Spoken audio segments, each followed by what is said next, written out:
Jerusalem, a proposed United Nations Security Council resolution calling for an immediate, unconditional, and permanent ceasefire in Gaza, has ignited growing tensions between the US and Israel. The resolution, introduced by 10 non-permanent members of the UN Security Council, has raised concerns that the Biden administration might embrace the measure as a way to send a strong message to Israeli Prime Minister Benjamin Netanyahu, whose government has been at odds with the Biden administration over Israel's ongoing military operations in Gaza. The US and Israel have had a strained relationship since Israel launched its military campaign against Hamas terrorists on October 7, 2023. Experts are speculating that President Biden could seek to distance himself from Netanyahu's government in a manner reminiscent of President Obama's actions in 2016. In that year, Obama allowed an anti-Israel UN resolution to pass during his lame duck period, which critics argue undermined Israel's position on issues like settlement expansion in the West Bank.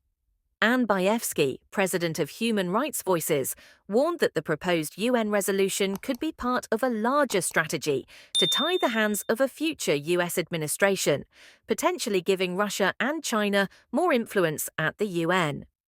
Americans of all political stripes need to remind President Biden's lame duck administration that they didn't vote just to hand over control to the Russians, the Chinese, and the United Nations, she said. The draft resolution has drawn sharp criticism from Israel's leadership. Israeli ambassador to the UN, Danny Danon, expressed his dismay that the proposal failed to include a provision for the release of the more than 100 hostages held by Hamas, including Americans. "It is a one-sided resolution and shouldn't pass," Danon stated, while Russia has voiced full support for the draft resolution, urging its immediate adoption. Israel has emphasized that any ceasefire must be conditioned on the release of hostages and an end to Hamas's continued attacks. Danon echoed concerns that the US might take a similar approach to Obama's 2016 UN action, leaving Israel vulnerable. Despite these concerns, US State Department spokesperson Matthew Miller declined to speculate on how the Biden administration would vote, emphasizing that the US would evaluate the resolution based on its interests. "We will look at any resolution that comes up before the Security Council and make our judgments based on the interests of the United States, as we always do," Miller said. Critics of the proposed resolution argue that an unconditional ceasefire, without addressing the threat posed by Hamas, would only prolong the conflict. Bayevsky called the resolution a guarantee of more war, pointing out that Hamas has never adhered to past ceasefires.